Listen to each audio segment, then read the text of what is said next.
Oh, with the series tied a game apiece, the WNBA Finals headed back to Minnesota for Game 3 between the Lynx and the New York Liberty. Empty streets there in downtown Minneapolis. That's because everybody's jam-packed inside the Target Center. The hometown team would leave aghast at what they would see, a comeback for the ages, folks. With the game tied at 77, Sabrina Ionescu comes up huge and drains what would end up being the game-winning three from 28 feet out. We are here to break it down all with you. Welcome to the wrap-up presented by AT&T. Alongside Maria Marino, I am Sam Ravech.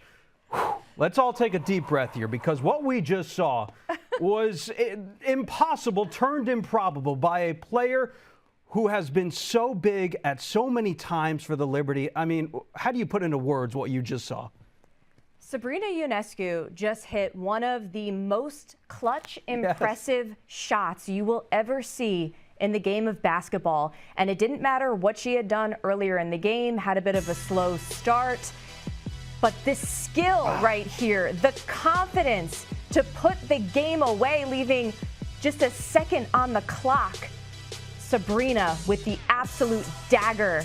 And you could tell right afterwards, she was getting a little bit emotional. Yeah. The weight of that shot, the weight of the Liberty's title hopes on her shoulders in that moment. So after the Lynx stole game one away from the Liberty returned favor and stole one away from Minnesota here. And oh, by the way, if you are just tuning in to the WNBA Finals, we have already seen two of the biggest comebacks that we have ever seen in the WNBA Finals. So let's go ahead and take a look at how this all shook out there inside the Target Center, because we saw 18,000 fans inside the Barclays Center, and then Minnesota was like, yeah, let's top it. 19,500 fans in attendance for Game 3. We pick it up here in the first quarter. Elena Smith is going to drive, kick it back to Kayla McBride, who knocks down the long three-pointer. McBride just getting started in this one. On the other end, McBride coming up with the steal, runs the floor. The Lynx were the best three-point shooting team in the league, Maria.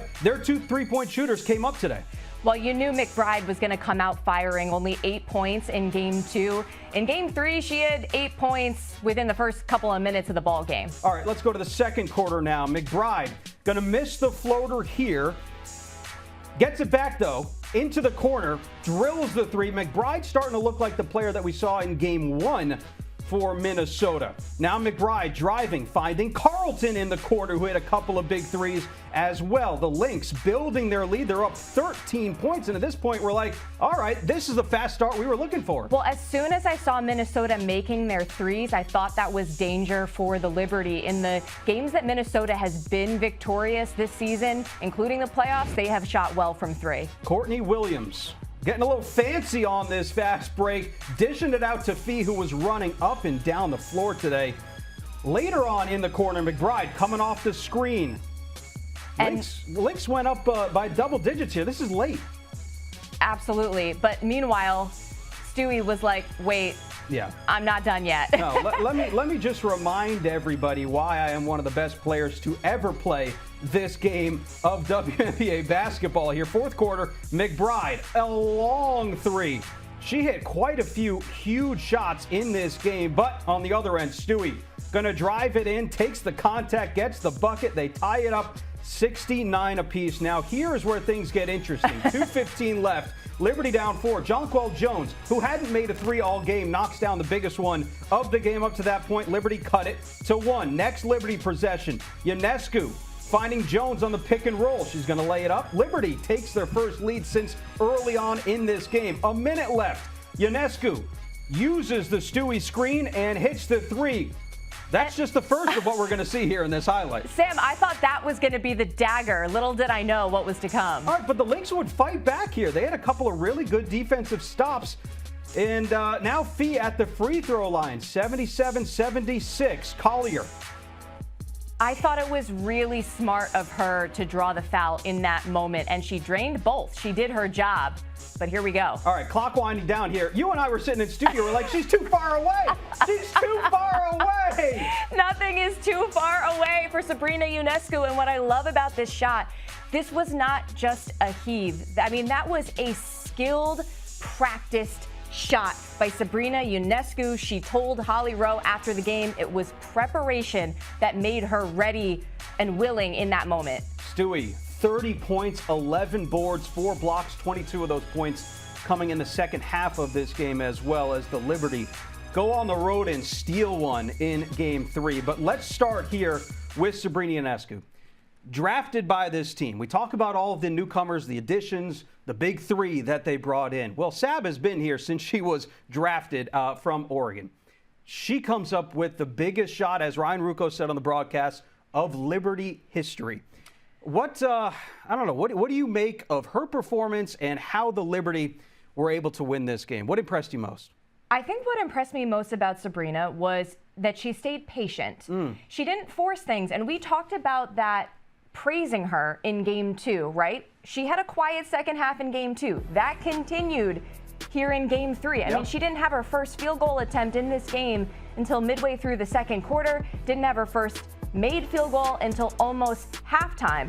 I mean, only 13 points in the game for her, which, you know, for her standards, isn't that many. Right. But again, you don't care about what happened earlier in the game. When you are a shooter, shooters keep shooting. She's talked about it throughout her career. She talked about it in the three-point challenge against Steph Curry. If you can shoot, you can shoot. Also, Sabrina Ionescu has the clutch gene in her DNA. I mean, I have seen it before. We've all seen it before. She has had moments throughout her career where she has made big shots in big moments, and none bigger than this one. You know, when this happened, Ryan Ruocco on the call, I believe he called it the biggest shot in New York Liberty history. To me, that remains to be seen.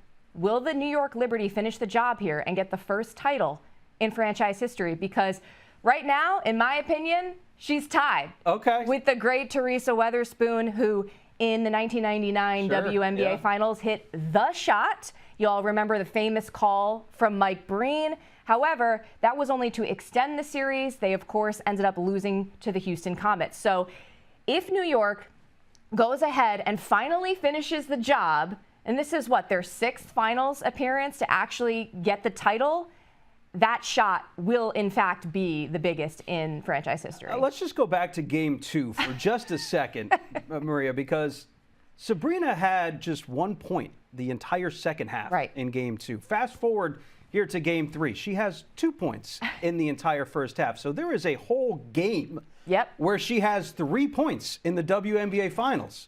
So with Sabrina, it can be dangerous. And if you remember, when New York played Vegas in the semifinals, she had that one dud of a game. She had 4 points in Game 3. What'd she do in Game 4?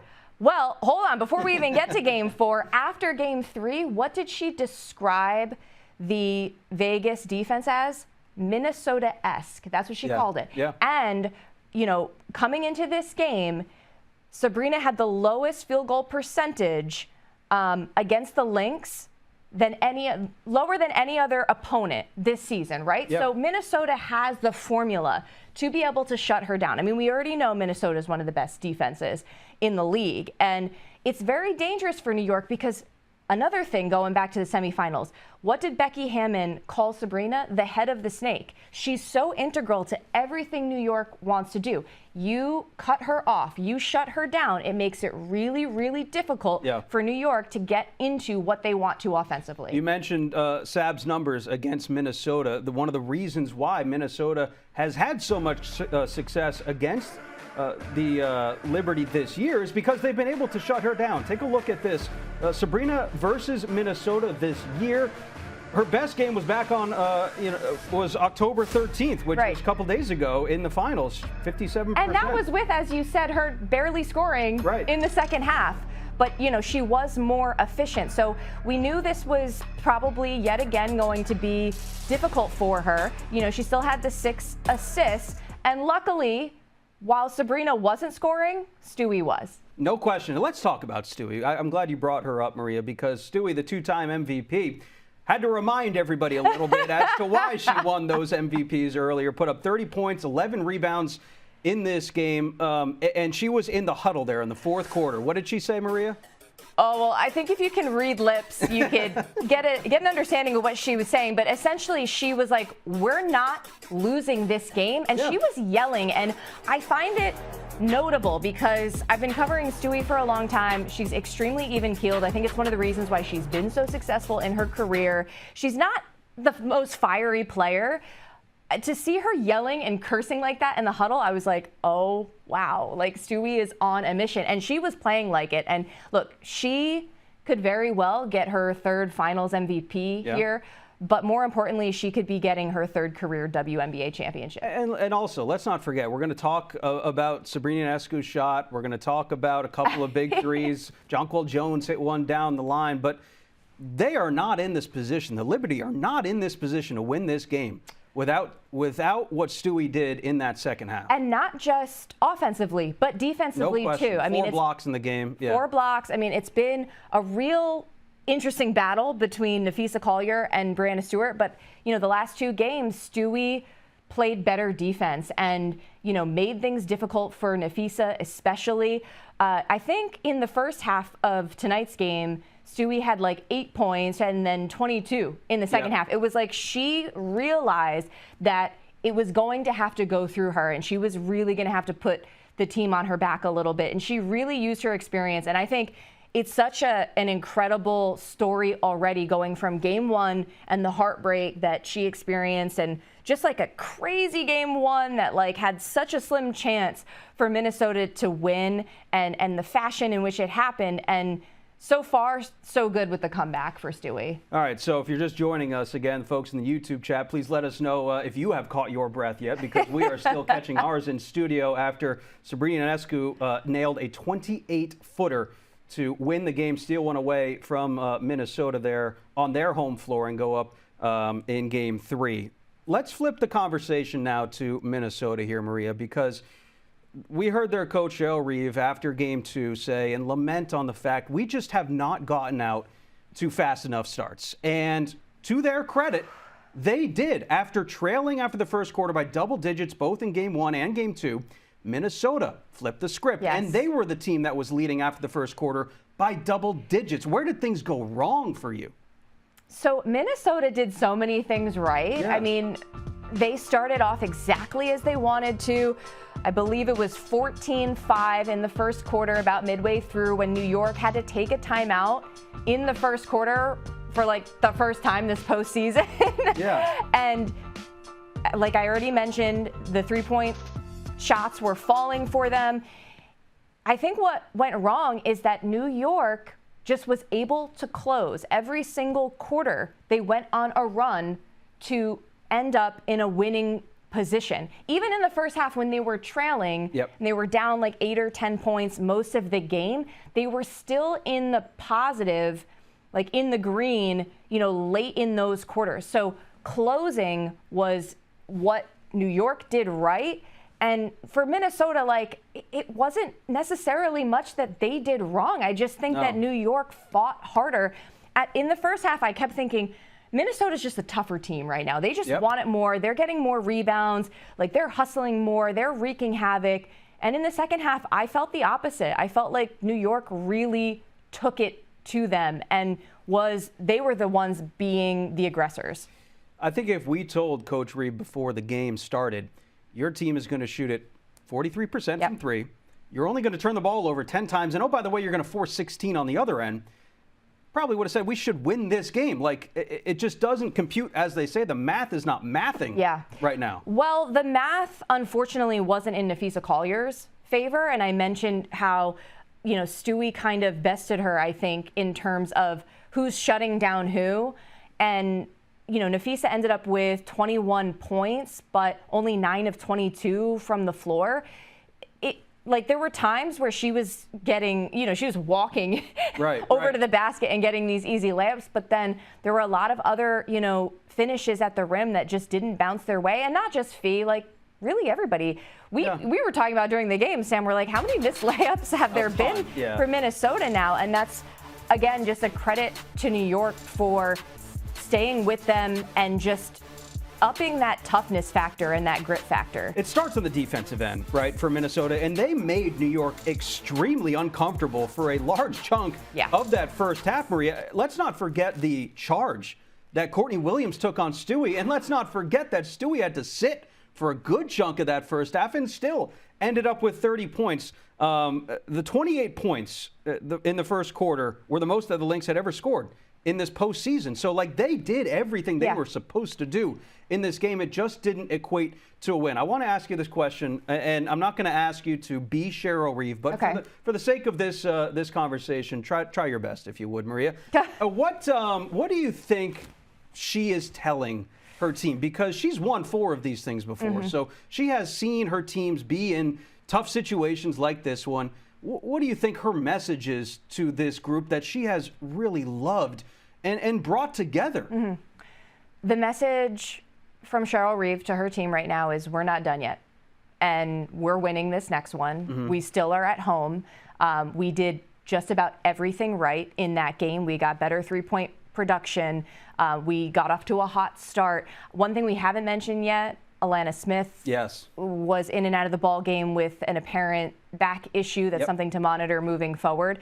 But we still have Napheesa Collier, who's in the MVP race year after year. We are still in this thing, and I do think that there's an opportunity here for Minnesota to still flex. Yeah, and they're going to have to. They're going to have to flex in Game 4 because if New York wins this next game, that's a wrap for the series. After Game 2, Sam, you and I talked about it's going to be really hard for New York to win 3 straight. Yeah. But after the way this went tonight, it's certainly possible. I still think we have a really good shot at getting a decisive Game 5 here. But the momentum behind that Sabrina Ionescu shot and all of the emotion that went into it, what it represents for this city of New York that has not seen a basketball championship since 1973, there's a lot going on here. The only original franchise in the W not to have a title, that could be enough to, be Lady Liberty, carrying the torch over the finish line for this New York squad. Well, pressure makes diamonds, right? And New York has been able to deal with the pressure, although we were even saying, too, like after Game 2, I don't know how great New York feels about going back now over to Minnesota, and now they have to be the ones to be the aggressors. And there were 2 ways to look at Game 2. Like, on one hand, you could have said, well, Minnesota cut it to 2. They were right there. They almost took it from you again. But on the other hand, New York was able to close the deal, right? They ended Game 2 on that 14-2 run. And here again, that trend has translated into Game 3 with closing the deal. It's not how you start, it's how you finish. No question. And New York finished really strong again tonight. Let's go ahead and take a look at Game-Changing Connection presented by AT&T. Now, up to this point in the finals, the former UConn teammates, now rivals, soon to be unrivaled, had both their moments, but in opposite games. Stewie kind of inefficient in Game 1. Fee held to just 12 shots in Game 2. Well, here in Game 3, we saw both of the best players in the league on their A game. 30 points, 11 boards, like we said. For Stewie, 22 points, and a ton of defensive disruptions on that end for Fee. But again, seeing these two go head-to-head, we hadn't really seen their best yet. And today we got to see their best. How fun was that? This has been a great battle between these two, right? Stewie's already established as one of the greatest ever. Fee's certainly on her way. Earlier today, we found out these two are both first-team all-league players officially. Napheesa, obviously, Defensive Player of the Year. Stewie has been an MVP before. And what's interesting, too, Stewie, coming into this, she leads in points per game in the postseason in W history. Now Napheesa has the most all-time points in a single postseason. So, this is really a battle of 2 greats here. And I already mentioned sort of the defensive end as well. These are 2-way players. And watching this chess match between them has been really interesting. I thought, Napheesa, the word that always came to mind was relentless. We've been talking about that. But then Stewie, you know, maybe the craziness of game one was just even more of a wake-up call for her, because she looks extremely determined right now. I think determined's a great word, too. And we talked about the inefficiencies that she had in game one, the missed opportunities that she had in game one. Well, game three, I think, made up for a lot of what happened in New York in a lot of different aspects. And Stewie, again, 30 points, her third 30-point performance in the finals. That ties Angel McCoughtry for most in WNBA Finals history. And you mentioned what Napheesa Collier has done, 249 points, the most in WNBA playoff history. But I want to read this stat because it's really interesting. Napheesa Collier, the fourth player in WNBA Finals history with 20 points and 5 steals. Now, she joins two other players that are also playing in the WNBA Finals. One being Stewie, the other being Courtney Vandersloot. Interesting. Yeah. Very interesting. It's so funny, just the amount of star power in this series alone. I mean, when you talk about New York alone has 2 former MVPs. So, you know, I mentioned the all league. So Sabrina and Jonquel are both second team all leaguers. So you have really the best of the best on the floor for this series. And the series, again, will tip for Game 4 on Friday night. So let's talk about this Game 4 here and how things could shake out. Must win, obviously, for Minnesota. But momentum is a thing in these series, even with off days in between. And I got to imagine that New York feels pretty darn good about where they're at, picking one off the first game on the road. How does Minnesota bounce back? Let's start here. Well, they have to repeat, and that's not easy to do. And when I say repeat, when you do something really great and then somebody says, go out and do it again, it makes it like just a daunting task, but that's what they have to do. They have to take all that fire that they had in the first half. Kayla McBride, who I didn't even mention, like, she was great on offense tonight. She has been great on defense. I mean, she is a big reason why, the biggest reason why Sabrina Ionescu has had trouble getting going from the floor in the last couple of games. But she's got to bring that same fire. Bridget Carleton, we saw her get going, scoring in double digits. She's got to do that again. Like, you do something once, but to do it again, that's when it gets really hard, and that's when, you know, the character really comes out. I don't think we've seen the last word from Napheesa Collier. I think, you know, she was frustrated in game 2. It was her fewest shots that she had taken in any playoff game this postseason. She got more shots in game 3, but didn't convert as many as she would like. And so I think we're going to see an encore from her, and she's going to go down swinging if they go down. Elena Smith, you mentioned her injury, right? Took a hard fall on her back, was receiving treatment throughout the course of the game, and to her credit, came back and gave her team everything that she had. Yeah. But what does she mean to this team, and what do they look like without her? Because that's a possibility.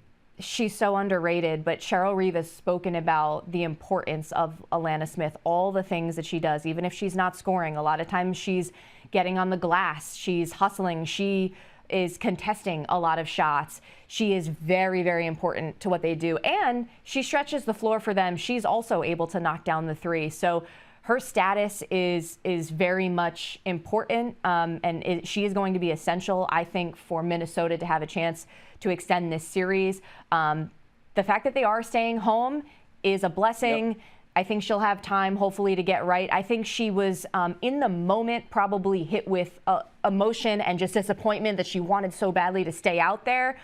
Maybe, you know, she comes down from that and is able to rest and recover. I think we're going to see her in the next game. It's just a matter of how effective is she going to be. Lynx 4-2 when facing elimination in finals franchise history. But let's quickly talk about Game 4 predictions for the Liberty, because, like we said, they have a ton of pressure on them coming into these finals, and they've been able to handle that pressure incredibly well. And in some ways, they have kind of played like, well, screw the pressure. Right. Let's just go out and do our thing and play like we know how to play. After all, they were the best team in the league this year. It's just about finishing the job. Can they do it here on the road, I think, is the biggest question. they have so many weapons and so many ways that they can beat you. If somebody doesn't have it going, there's somebody else that can get going. I mean, I think this was the first negative plus minus for Leonie Fibish, like all season long.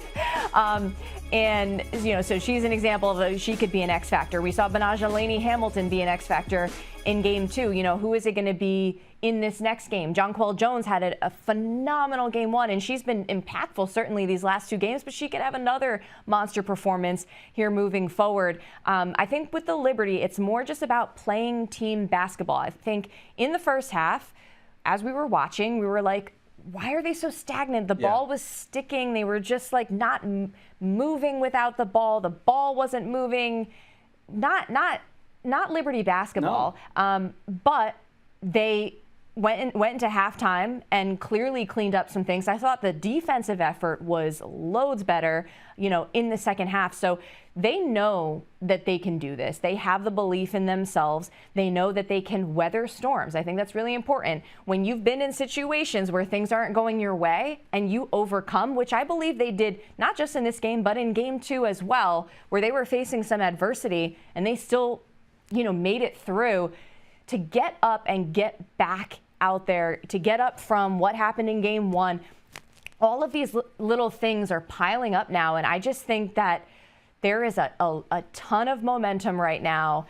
And the Minnesota Lynx have their work cut out for them. Yeah, they certainly do. And the number that we had all heard coming into this game 3 was Minnesota has led for 3 minutes, 17 seconds, 45 seconds being in regulation. Well, flip the script here because the Liberty led for just 2 minutes and 19 seconds here in game 3, the second shortest amount of time leading a finals win in WNBA history, Maria. I mean, that is amazing. In so many ways was the script flipped tonight. Yeah. I mean, I think the Liberty might be punking us. I think that might be what happened from game 1 to now. Game 1 was just like, hug, son, you know, and now they're like game 2 and 3. We're like, we're fine. Well, I mean, who knows what we're in store for in game 4? But I guarantee you one thing: we will be back with you post game for another edition of the Wrap-Up post game 4. That'll do it for us. Thanks so much for watching the Wrap-Up presented by AT&T. For Maria Marino, I am Sam Ravech. Our wonderful crew, we are so appreciative. Whoa. Wow, Liberty go on the road, and they steal one away from the Lynx to win it 80-77 in Game 3.